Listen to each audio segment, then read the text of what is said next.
Okay, so here we are. We're on episode 11, and I still have not found the perfect setup, and I've switched my setup once again. But I think that this is the official... I know I say this every time, but I think this is the one. It's just like... I prefer it. I have to, like... The way... My room's just so small that, like, I kind of have to shoot on a diagonal, and so, like, I have to, like, lift my bed up and put it against the wall every time we shoot, and it's just, like... I don't know. It takes like 45 minutes to set up the other way. So this one took like Evan does 10. a lot. Yeah. And that included me going to my car to get my lights. So I think that this is going to be like the official one because I'm more content with that. But I don't know. I'm going to throw it into Premiere and find something wrong and then have to update it next time. So that's usually how it goes. But of course. Yeah. So what can you do? But no, not much really. Yeah, my new space will be I better. really do like this setup. Like from what I can tell, I like it. I don't know what it looks like in the frame, but from what I can tell through Skype, it looks great. I'll send you a picture of it because I still have like I can still use my TV as a monitor in this setup too. It's just yeah. So yeah. Well, do you want to get started? Yeah. So before we actually properly get started, I just wanted to give a quick update on the donation that we made to a Black-owned business for Black History Month last month. I happened to come across a fundraiser for a Black-owned food business called Lettuce Feast. Their food truck got burned down early this month and they're raising funds to get a new truck.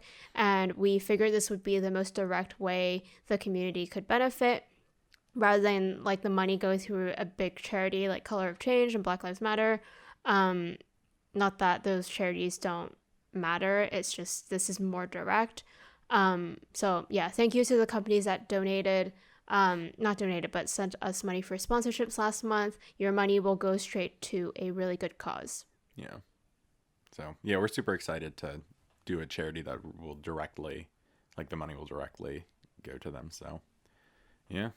Hello and welcome to the Fingerboard Brew, your favorite fingerboarding conversational podcast. My name is Annie and I'm here with my co-host Evan. Hello, what's up? Thank you so much for tuning into the podcast. If you don't already follow us on Instagram, we're at the Fingerboard Brew. This podcast is also available on Spotify and Apple Podcasts as well as YouTube if you want the video version. So make sure you're subscribed and following on all those platforms so you never miss an episode. Yeah. Annie, what are we talking about today? Before we get into this week's episode, what tea are you drinking, Evan? Today I'm just going with the pomegranate tea again. Keep it simple. I didn't get anything new. We really need to start switching up our tea. We're getting very boring. Like we're both just like drinking the same stuff. The past few I've had different stuff, but yeah, I ran out of good tea, so I need to get some tea from Ava or something. What about you, Annie? I'm boring.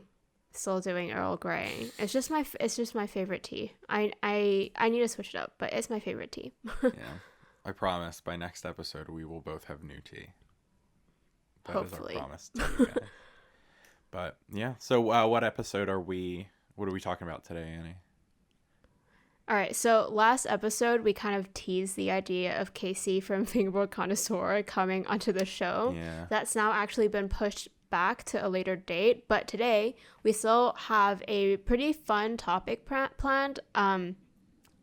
Today we wanted to talk a little bit about some of the Fingerboard media that's been published out there or released specifically in the video or film medium or even TV, just stuff like that, because of course magazines are a form of media as well, but unfortunately, magazines aren't that accessible for us. Like, we can't get every single issue of magazine. Mm-hmm.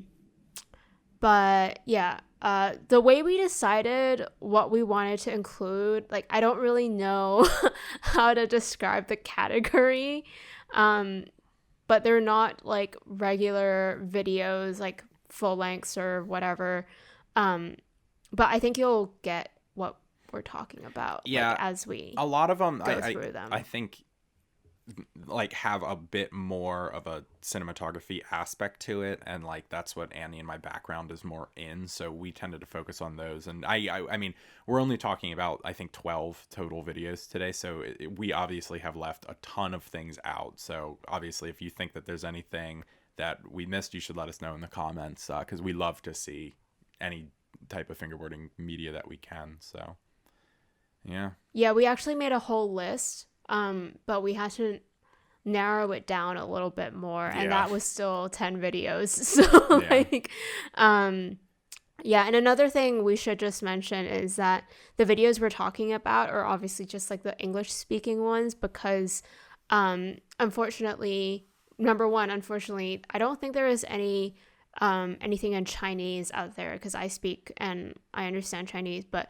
unfortunately everything that's out there right now, English is the only language we both understand. So like we haven't been able to look for anything in a different language. But if there are any videos or films that you guys know of from different countries that we would benefit from watching, definitely let us know in the comments as well. Even ones that don't have subtitles, we would really love to watch them. I just love watching fingerboard films. I think they're so fun. Yeah, definitely. I like watching a video that's like way longer than 3 minutes. So yeah, no, it was cool because I had seen some of these, but some of them I haven't. So it was like, as we were preparing for this episode, so it was nice to just like watch content that I haven't seen before that's more than just like a couple tricks thrown together. I think that there was a lot of time and effort that was put into all of these videos, so I'm pretty excited to start talking about them. But which one do you want to do? Where do you want to start? I think we should go big and start with Pissing Fingers. I thought you were saying go big and start with Great Big Story. No, oh my gosh, that would have been so much better. I'm so stupid. It's okay. But yeah, Pissing Fingers, because I think, so Evan and I discussed possibly doing a whole episode just talking about Pissing Fingers, but it would be a total mistake not including that series of or that trilogy of videos or films, if you will, into this episode, just because Pissing Fingers is a very monumental thing for fingerboarding, in my opinion, because these were the biggest DVD distributed fingerboard videos. There was, of course, the flat face video. I don't know if there was multiple flat face videos, but I know one came out in 2011 or 13. And that's also a DVD, but Pissing Fingers is like, they made 3 DVDs. You can still find the Pissing Fingers 3 DVD on the Flatface website, so that's really cool. But otherwise, you can find them all on the Black River YouTube channel, because it was just so long ago that they made them. But yeah, Pissing Fingers 3 is the only one I've ever seen like in person. I've never seen the other 2, but yeah, I don't own any of them, but I've seen all of them. But I didn't realize that the 3 was still on the Flatface website. I used to own Pissing Fingers 2. What's that? Yeah, 3 is still on the website. I said I used to own a copy of Pissing Fingers 2, but I don't know where it's gone. Oh man, that's probably worth a little bit of money. You should hang on to that. I don't know if I threw it away, but I don't have it anymore. It's gone. Oh, that makes me so sad. Well, I know, me too. Yeah. What are you gonna do though? Yeah, no, what I really like about Pissing Fingers was it was a way it almost replicated skateboarding in the way where like there's a whole full length video part with different, or like there's a whole full length with different video parts from different fingerboarders in it, and like you have that and you have a physical copy of that and you can put it in the DVD player. Like that's something that obviously I missed because I was very young when they were coming out, but that's such a cool thing, especially, I mean, like when I really think about like skateboarding in the early 2000s, I mean, that's what it was like, going to the skate shop and buying Yeah Right and putting it in the DVD player and just like being blown away. Like being able to do that in fingerboarding as well is like a really cool like thing and a really big step in like getting fingerboarding and skateboarding more similar. So I thought that was a pretty cool aspect of it, like the physicality and the physical medium of entertainment, you know, and that's something that we don't really have as much anymore in any realm. I mean, people don't really buy DVDs anymore. So I know. I was gonna say, like, in Pissing Fingers 1, it's almost like an introduction to fingerboarding.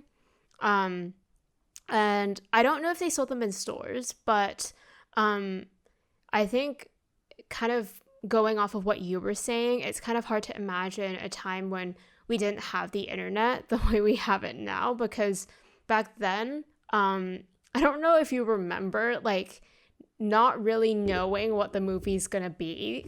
Like, because we didn't really get trailers, right? Unless you were at the cinema or if they were on TV. And you'd find out about certain movies you hadn't watched, maybe by going to your local DVD or CD shop or rental place like Blockbuster. But imagine, like, when you're young, when you're like little, and personally I would go to the local HMV or Blockbuster and I'd browse just to see like what might be cool and what I might be interested in watching. And I guess the idea would be that if you pick up Pissing Fingers and you have no idea what fingerboarding is, you would read the back, with like the description on the back, the synopsis, and then you'd watch it, and you have this narration talking a little bit about what fingerboarding is, and then just like fingerboard footage, and showing you like contests and stuff like that. So I think like having that physical thing would have been really cool, because you can discover it in a different way rather than doing it online. I don't know. I don't know if anything I just said made sense. No, I completely understand. It's just it's a lost art in a sense, you know, like people really don't make physical video media anymore. And I think that like the other thing that was lost, it's like local tapes and stuff that you do with like just your like more in the skate scene, but like you put a video together and you just like sell it around your community, and then like that only exists in the physical in that community. And I think that like that's a really cool aspect as well of like physical media and like physical video, like making video on a physical copy, that's also just been lost. So yeah, this kind of got off topic, but now I'm really sad because I'm thinking about like you know, you just like miss that authenticity of the culture, you know, like that. Yeah, it just sucks, but we were born in the wrong decade. I think what's interesting is, so Pissing Fingers 1 and 2 were made very close to each other, or at least they were released very close to each other. They were released 2003 and then 2005. And Pissing Fingers 3 was released almost like a whole decade later in 2014. So if you watch them consecutively, Pissing Fingers 1 and 2 feel like they are one with each other, and then Pissing Fingers 3 feels like a whole new era, which is very interesting. Oh, by the way, we should mention that all like these videos were, I'm pretty sure, produced by Black River, so that's why they're on Black River TV. And anything we mentioned today will be in the description. We'll put links. If you're listening on Spotify or Apple, go to our YouTube and they'll be in the description. But no, is there anything else you want to say about Pissing Fingers? I think that you're right. I think we could do a whole episode on this, and we still haven't decided, but I mean, we have a lot of different topics we want to cover today, so I feel like we probably shouldn't go too much more into it. We can move on. We can move on. So what's next on the list? Let's talk about the Chad Monty story. Okay, I got one question. Is that actually produced with Vice, or was that? I don't think it is. I think it was. See, because I think it was making fun of that. See, because I every time we make a mistake, we get roasted. I don't care. I looked into this. I could not figure it out. So if Annie doesn't know, we are asking you guys. Please let us know because we're genuinely curious because that would be hilarious. I think you're right, Annie. But that was one of the best fingerboard videos I've ever watched. It was so well made. It was so interesting. It was so funny. It was awesome. The only feedback I have for it is I wish it was longer. Because it's like, how long is it? Like 10 minutes, 15 minutes? It's 10, yeah. Yeah, and if it was longer, they could have built up the story a little more. For those of you who haven't watched it, it's like a mockumentary directed by Aidan Johnston and Chris Wardle, and it's written by Nick Genova and Aidan Johnston. And there's this plot about like a legendary fingerboarder who disappears, and it essentially is showing them like trying to find Chad Monty. And it would have been cool to see them struggle a little bit more to find Chad and look for him. But of course, I'm sure it would have taken a lot more time and money. See, I'm on the other end of actually that do it. argument. I thought it was a good length. Like I think that anything longer would not have gotten like the same retention in a way, because I mean, like, it's just like a quick 10-minute story. But you're also right. I mean, production on a video of a mockumentary that more than 10 minutes. I mean, even the production that quality that they put into it. I mean, I'm sure that took a very long time to like write and storyboard and create. And so yeah, I personally think it's like a pretty good length, but I see what you're saying. It would have been funny to see the hunt for him go longer, but Swords Was Not this your Boards. first time watching it? I saw it. Swords Not Boards. I saw it when it came out, and then I saw it a few days ago getting ready for this episode. So I've only seen it twice. Yeah. I think I watched this for the first time in early 2018. Mm-hmm. So I guess around the time it came out. And I always come back to it from time to time because it's so good. Mm-hmm. And I feel like the first time you watch it, if you know absolutely nothing about this, you're like, is this serious? And then people start saying things, and like what I really love about how they built it up was building up to the ridiculousness of it. That was so well done. Like they say stuff that's like a little bit cringe, and then it gets to a point where you're like, oh, okay, this is a mockumentary, not a doc.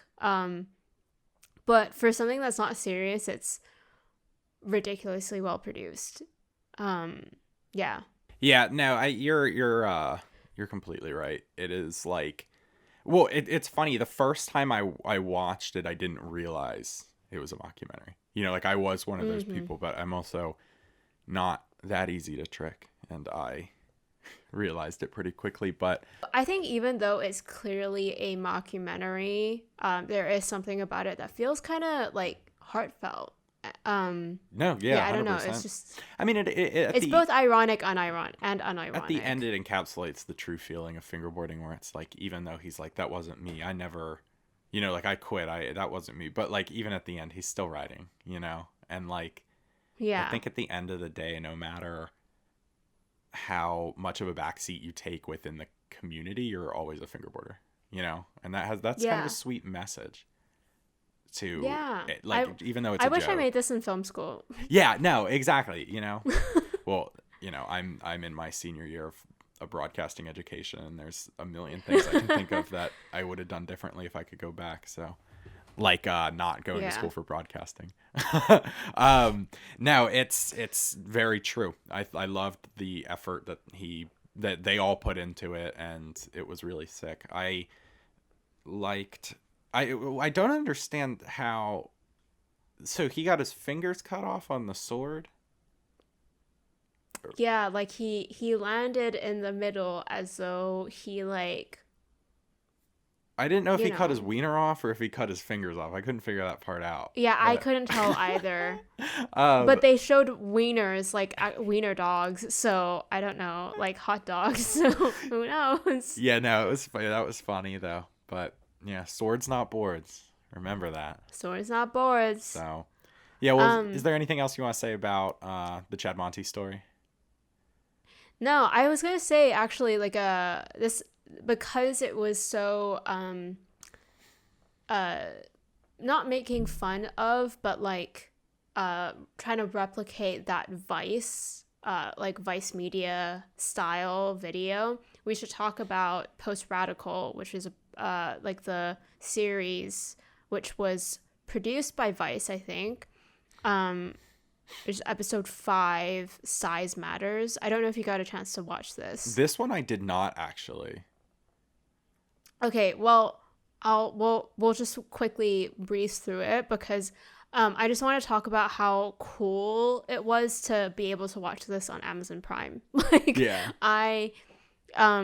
So I tried so hard to watch it on the Vice website, but they make it almost impossible for anyone outside of the States to watch it. If you're in the US, you should be able to view it no problem for free, given you have access to certain providers. If you're outside the US, you can buy the episode on Amazon Prime, which is what I did. It's only like $3 or something like that. But the whole episode isn't dedicated to fingerboarding. It's just 15 minutes of it is dedicated to fingerboarding.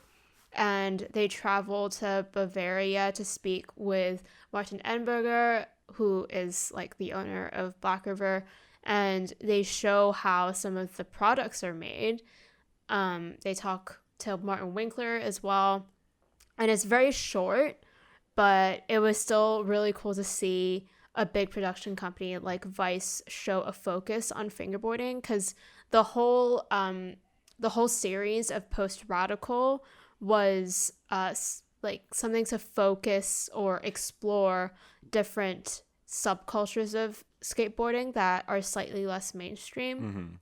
And since Vice is more targeted towards young adults, in a way, I feel like it helps shape the way people think about fingerboarding. Yeah, that's really awesome. And it's cool to see like like it's always cool to see fingerboarding in the mainstream and like bring awareness to it. Not that it's like a cause that needs awareness, but like it's cool to make the people who don't fingerboard or who don't even know about it more aware of it, and like realize that it's not just like tech decks and stuff. It's like a real hobby. So yeah, I will check that out. I remember you mentioning that, and then I also thought that I would have to buy it.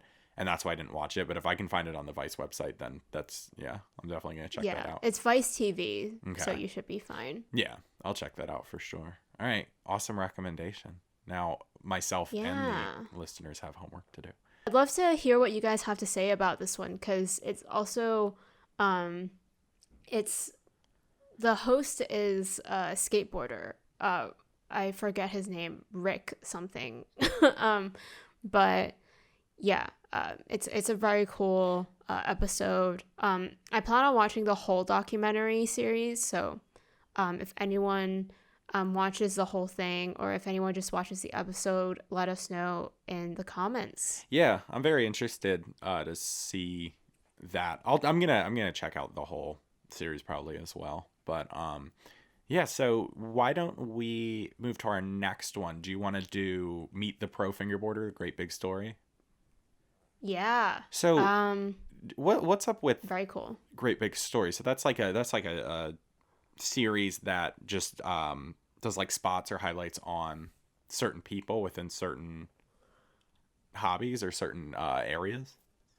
So from what I know, they're basically digital media. So they have like a popular Facebook page, Instagram page, and YouTube, but this is a subdivision, or like they're part of CNN and Warner Media. Okay. So that's a pretty big deal. Especially to have someone like that come out to a rendezvous and film all sorts of footage and tell a story. Like, they're shutting down. Oh, are they? Yeah, they've shut down. They made that announcement 5 months ago. Oh, that's so sad. Very sad. Very, very sad. Well, at least Mike got a Great Big Story before they closed. Yeah. But yeah, that's super Yeah. cool. And the video just kind of highlights, like, again, for a more broad audience, what fingerboarding is and like who does it. And it's like just kind of a showcase. It's really quick. It's only like 3 minutes. It's like 250 something even. Like, so it's not like a crazy long video like some of the other ones, but it's just a really quick glimpse for an outsider into what these tiny skateboards are, you know? Yeah, it's only 3 minutes long, but in a way, it feels like it's longer. I think because they show so much of what the scene in the States is. Like, it feels like they've encapsulated like all of what Rendezvous is when really they haven't. But yeah. Yeah, they captured very they cool. captured Rendezvous just from like the surface perspective of what it is. I mean, you have to go to Rendezvous to truly experience it. But that's everything. You know, you could watch a documentary on anything and it won't like truly encapsulate what it was like to be there. So yeah. It's hard to show culture through a video. You know, you have to experience it, you have to be there. Yeah, I always thought Great Big Story was really cool because it was a very easy way of finding things that were very niche or very specific. Mm-hmm. Like, it was a very easy way of getting introduced to something, and then later, if you're even more interested, you could go and do your own research. So I almost feel like this is along the same lines of seeing like a Vice documentary on fingerboarding, except this is like much more epic, and it feels a lot more cool because they were putting a lot of cool music to it and stuff like that. Yeah, that one's a super sick video. I think that one, if you haven't seen it, is definitely worth checking out. But do you have anything else you want to say before we move to the next one? Well, I do have quite a few notes about this. Sure. I have a few, but what was interesting about this video to me was if someone asked me what fingerboarding is, someone who sees this, for audio listeners, I'm holding a fingerboard. For those who are like, oh, it's like a tech deck, and then your automatic response is, no, it's not just a tech deck. I feel like I would probably show them a video part or naturally I would just go and show them a video part, or like a video to illustrate just how complex or big of tricks you can do, or even like show them how they're made. But this actually goes more into the community behind it and what fingerboarding means to people. So it doesn't just show a bunch of people doing tricks. It's Mike talking about Rendezvous. It's about all these people coming together for one thing that they absolutely love. And that's kind of a theme that we're seeing in pretty much like all of these documentaries or all of these videos, is they all talk about, or they all explore how fingerboarding is a community and how it's so like what it means to so many different people around the world. Yeah. And they also established from the get-go that fingerboarding is essentially a subculture of skateboarding, but at the same time it's a thing of its own. But yeah, I mean, this video has 6.4 million views. That's something I wrote down. So theoretically, there are at least that many people who know what fingerboarding is. Yeah. But yeah. Yeah, no, that's a super rad video. I'm glad that was able to be featured on Great Big Story, because it is, not a lot of people know about us, so it's kind of rad. Yeah. But exactly. All right, so we have next video. Well, we have other videos that we need to talk about, but why don't we take a quick break, hear from some of our sponsors, and then get back into it. Alrighty.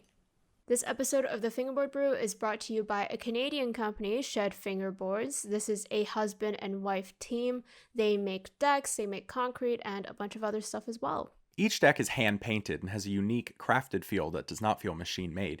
Each deck is given proper attention and quality control.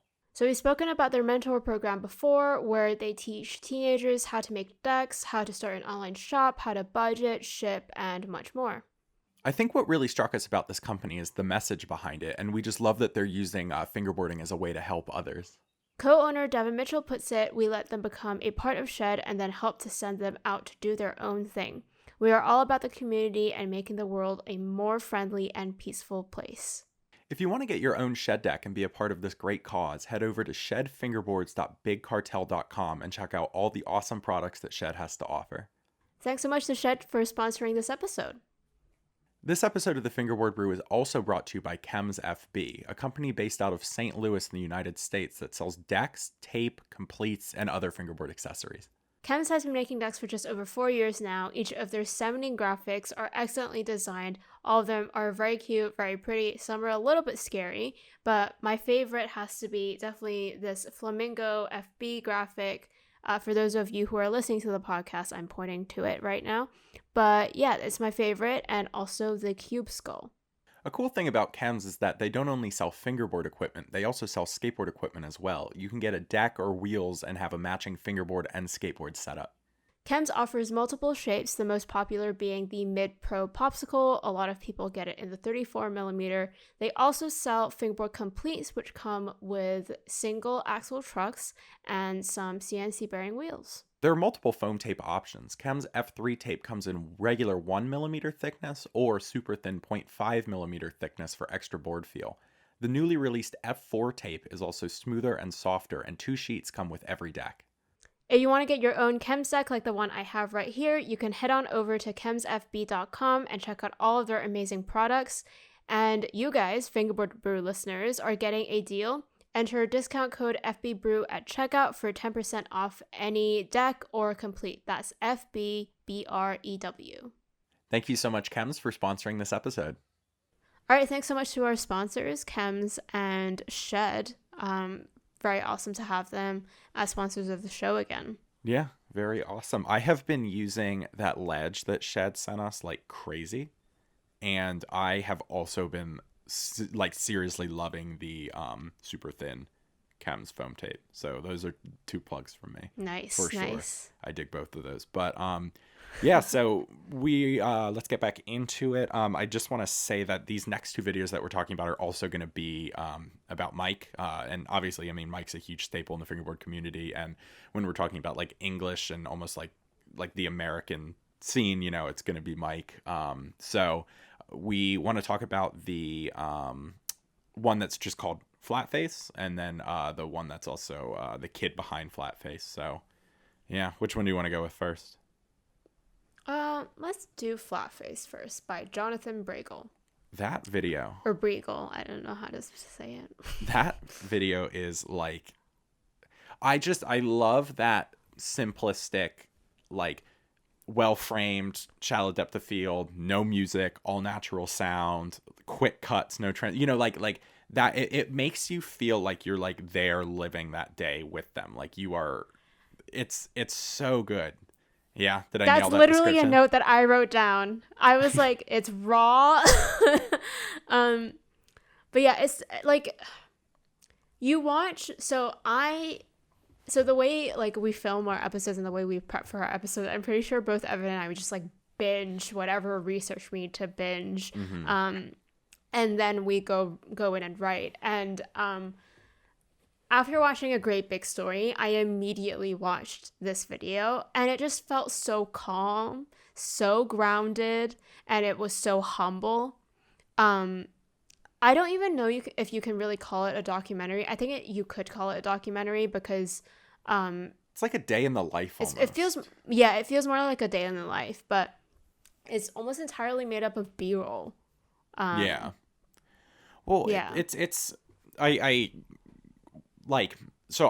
watched this video years ago. Like I watched it when it came out, and then I was on a production actually with people in Boston. Totally could have met Annie, never did. That will always blow my mind. But was it an Emerson production? No, it was with people I met through an Emerson production. But I was tasked with doing some behind the scenes content creation, and one of the series that I did was the day in the life of blank. So I did like the day in the life of a director, the day in the life of a camera operator, the day in the life of a producer, and I legitimately stole that idea like 100%, just like that all natural sound, quick cuts. I don't know where they are. I made them, and they're but I don't know if they ever even saw the light of day. But Annie, I'll send you one that I did because Yes, I know please. exactly where that is. It's on my drive. Day in the life of a director, and that was a fun video to make. And it just like, I don't know, like you just feel like you're there. And Yeah. I don't know. I totally stole that idea from the flat-face video though, because it's just like, it's so good, you know? And it's a whole different It's style in comparison to everything yeah, else we're talking about.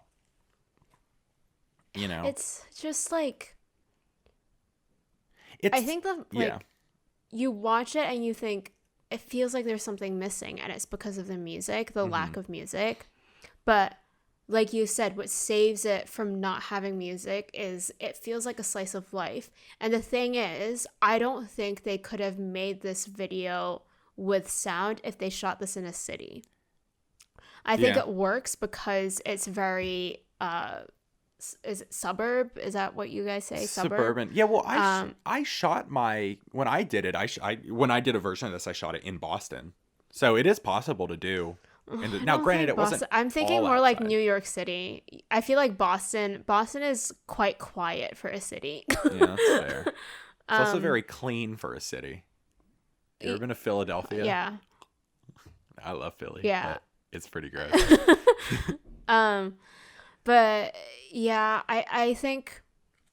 Well, one of my notes was this documentary it feels very contained in that for more than half of it we see Mike in his home, which just so happens to be Flatface in itself. Yeah. And the only time we see anything outside of Flatface is when he does like a little outdoor sesh. He's like, oh, there's this spot, this is a local spot, and that's like it. It's like less than a minute long. Yeah, well, it's at his parents' house, and then it's at his old house. But yeah, it's like that you're right, like that's it. Oh, and then I guess the Flatface location as well. Yeah, exactly.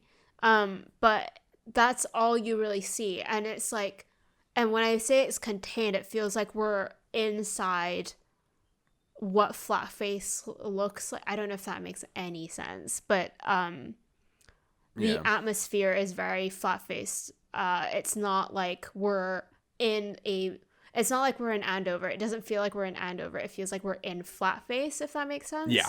No, that does make sense. And yeah, and I just want to say, like, when we say it's simple, that's not to say that like, oh, it's just easy, he slaps stuff together. Like it's a simple concept, but it is not super easy to execute. And I really appreciate just like the way he uses that style to tell the story, because that is the perfect style to tell that story.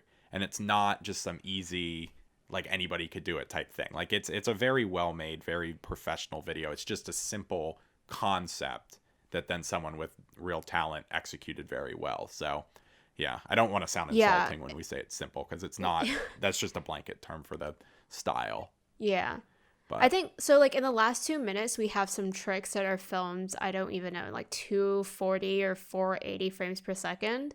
And first of all, Mike doesn't even look like a real person because it's so like, because of the number of frames. But in that last 2 minutes, there is music, which is how you can tell, or at least like I hope we're being accurate. And when we say that Jonathan Bregel did this on purpose, like he made the choice not to use music on purpose. And I think, again, to relate it back to fingerboarding, and then to relate it to the Great Big Story piece, the Great Big Story piece feels not chaotic, but it feels like there's a lot going on. Yeah. Whereas this one it's very calm, like we said. And it does a very great job of showing how, without the chaos and without all the stuff that's going on, Mike is just a guy who runs a company out of his house. Yeah. And also, like, the rendezvous location. But you see the rendezvous location completely empty, which I've never seen it empty before, like, that empty. Like, when they have that wide of just, like, all the parks, I'm like, that kind of looks scary. Like, there's no one there. Paradise. Yeah. I was in there for Rendezvous 30. I was in there before everybody else for like 5 minutes, but it felt so wrong. Like I didn't want to like go around or touch anything. Like I was just there. It was like us and like 4 other people. It was super cool though. Like it's That's surreal sick. being there when it's empty. It's surreal being there when it's full. You know, it's paradise. Yeah. But yeah, I don't know what Rendezvous post COVID's gonna look like, but you know, if they do have a smaller, like I assume that if they have one this year, it's going to be a way smaller group of people, and that's a big thing with Rendezvous is that there's a lot of people, and like it is hard sometimes to get a spot. Like it's not like you just have free reign on all these parks. Like you got to wait for openings and stuff. I mean, the last one I was at, I think there was like 200 some people there, you know, but yeah, also it gets really hot. Like even when it's cold outside, it gets really hot in the building. But, yeah, I mean, what can you do? There's just all those people. But yeah, so then the other video related to Mike would be the kid behind Flatface. And yeah, that's more of just like talking about Flatface and the company, but like in a different style from the Jonathan Briggle one. So I think this is a video that goes hand in hand with the Jonathan Briggle one. This video or this film is done by Christopher Kraft or Chris Kraft. And this was made 2 years earlier than Flatface, but it's definitely a way more in-depth look into Mike's impact on everyone and how involved he's in the scene or how he's involved in the scene.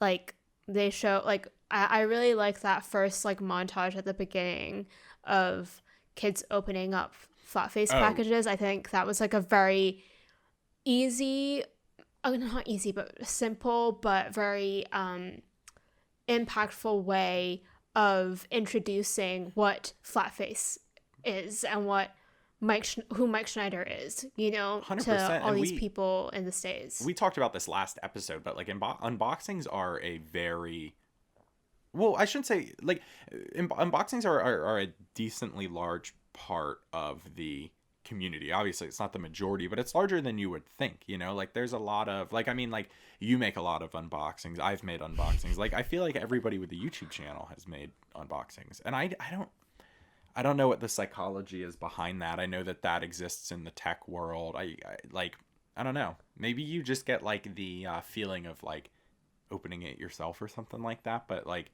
so to add that to the beginning really did show a piece of fingerboard culture that, you know, to an outsider you might not even think about, but it does exist and it is there.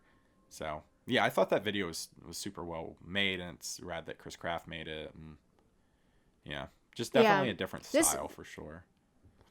This came out the same year I started fingerboarding, and by that point I had bought my very first G12, which I actually still have. And I remember watching this video being like, what? I keep calling it a video. I'm just going to call it a documentary. But I remember watching this documentary and being like so impressed, because at the time I obviously didn't really know anything about Mike himself. Like I knew what Flatface was. I knew there was a guy called Mike Schneider who ran it, because I obviously heard about Flatface through watching a Mike Schneider video.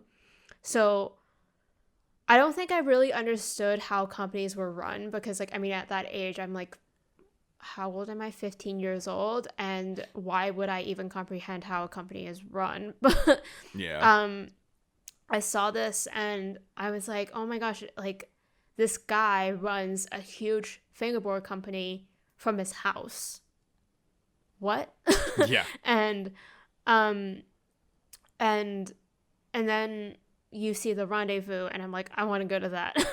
And it's just, I mean, it's just so cool. like how little people there are that actually at that time were working in flat face and for flat face, but how much of an impact they make despite being such a small company. Yeah.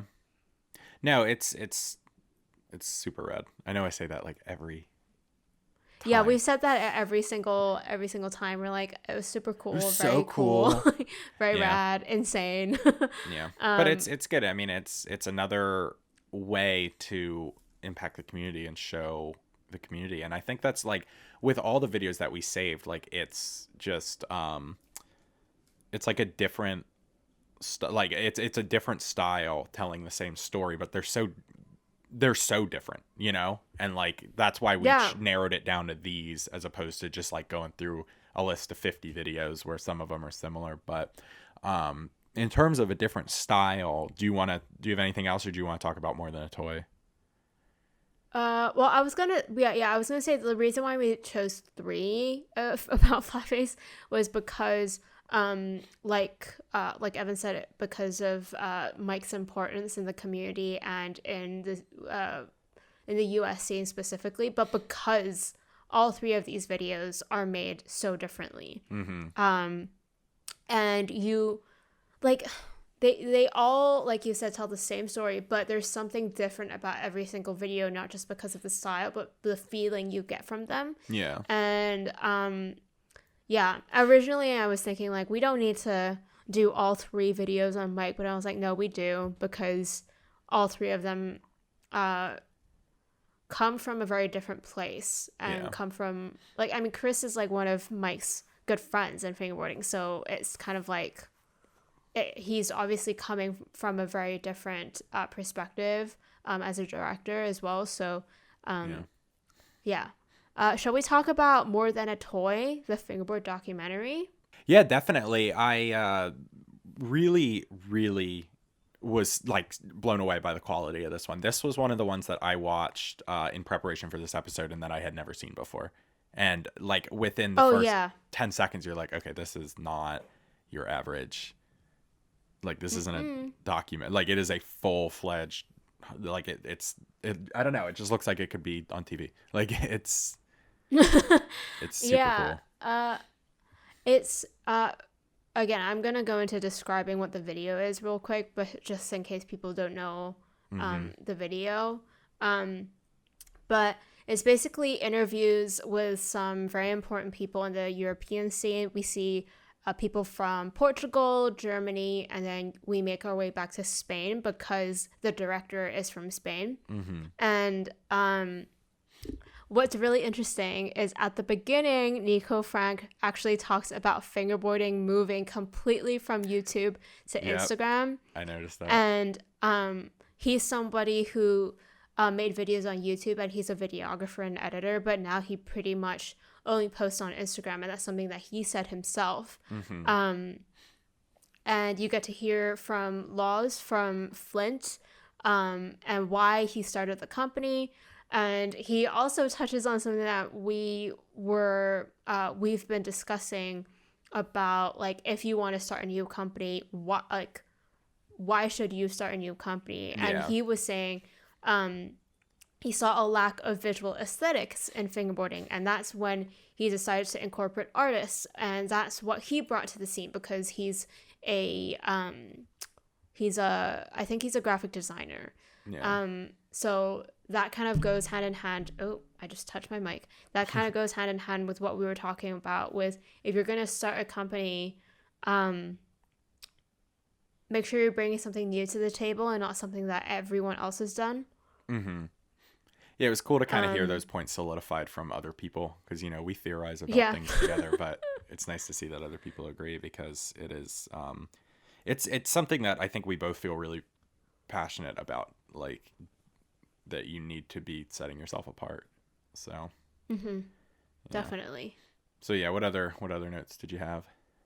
I have a ton. Okay.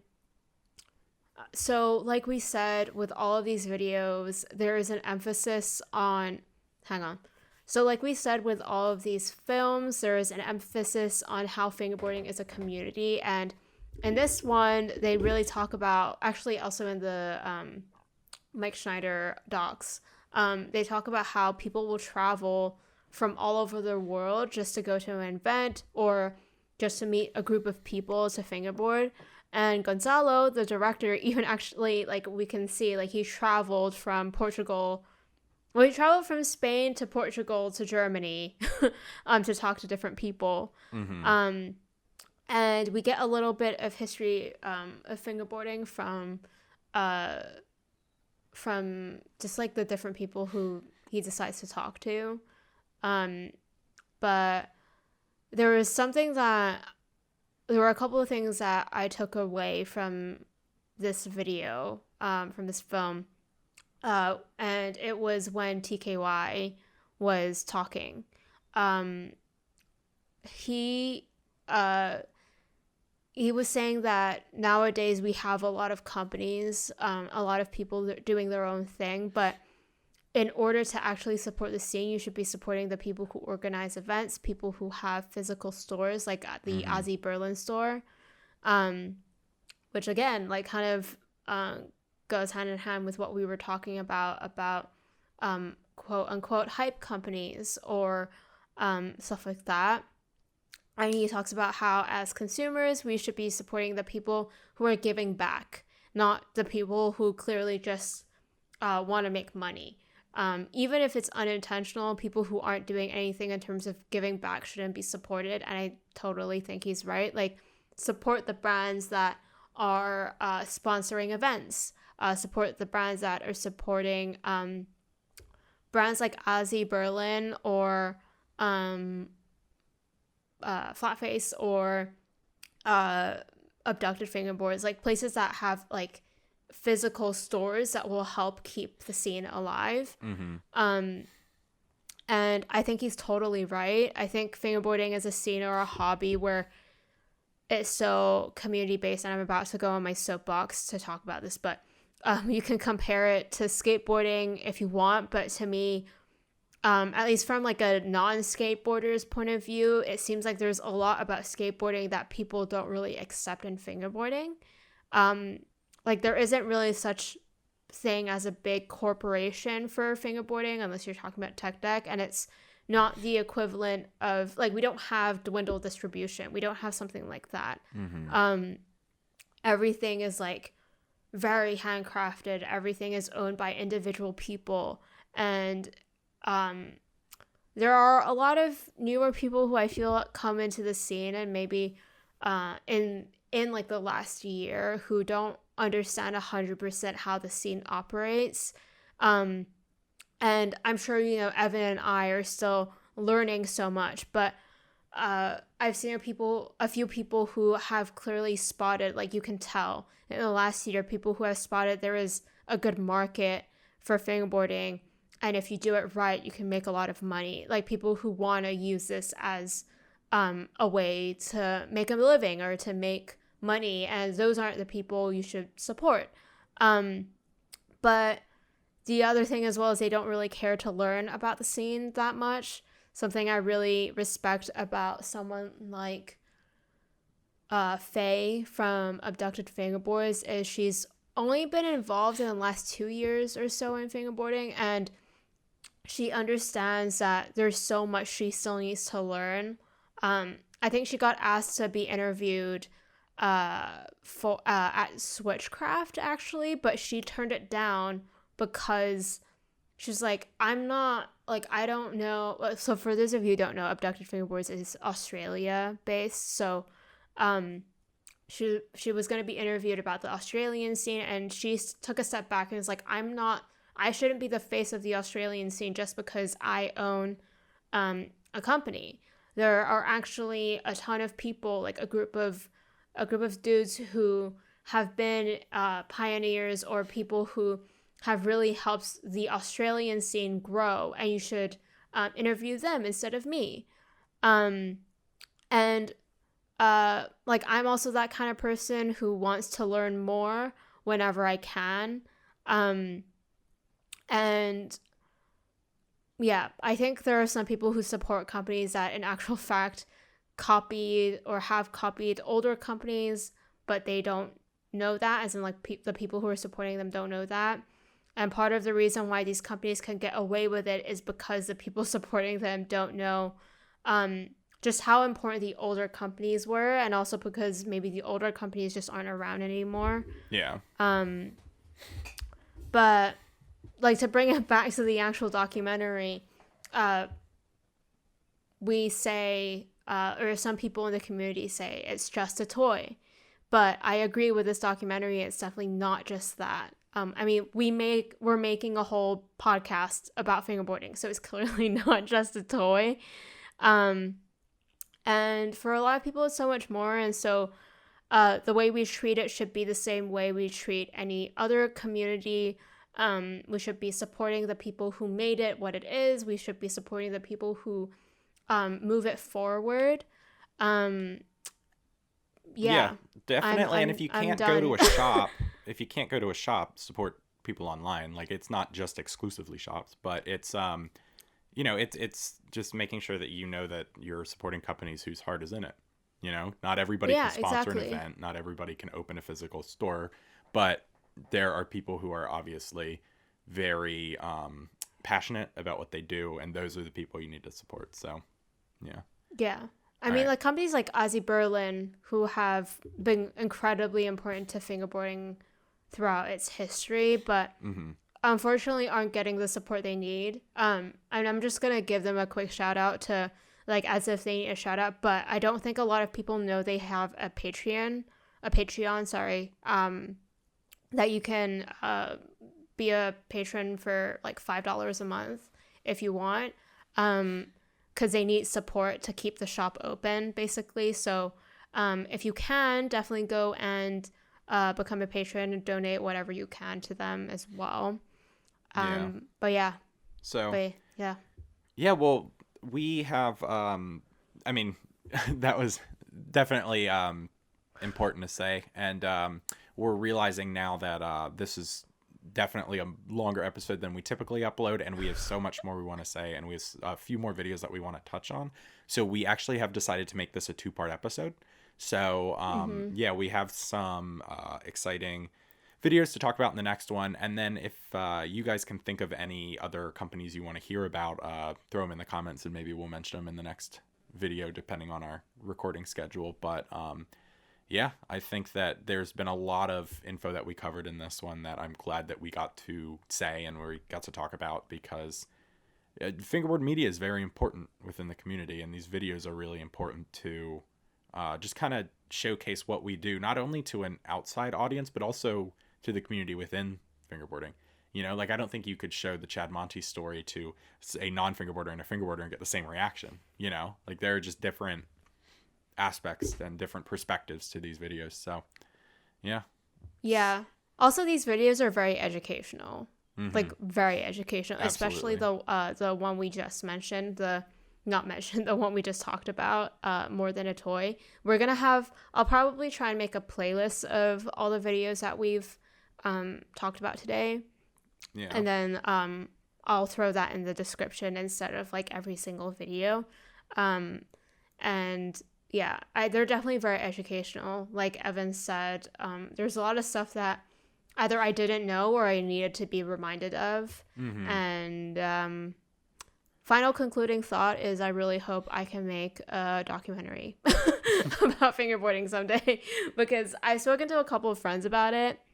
Not in fingerboarding, but I have a couple friends in the documentary filmmaking world, and they're like, oh my gosh, this is such a specific and niche thing.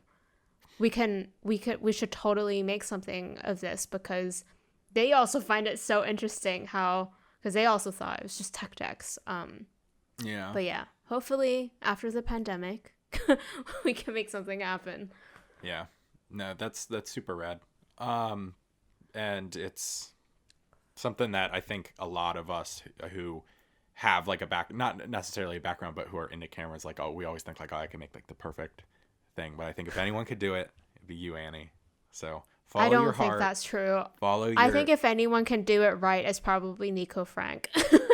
So Nico, hit us up. We're ready. Just let us know. We'll be your camera operator. We can be your crew. No, that's super rad. So, all right. Well, Thanks again for tuning into this episode of the Fingerboard Brew.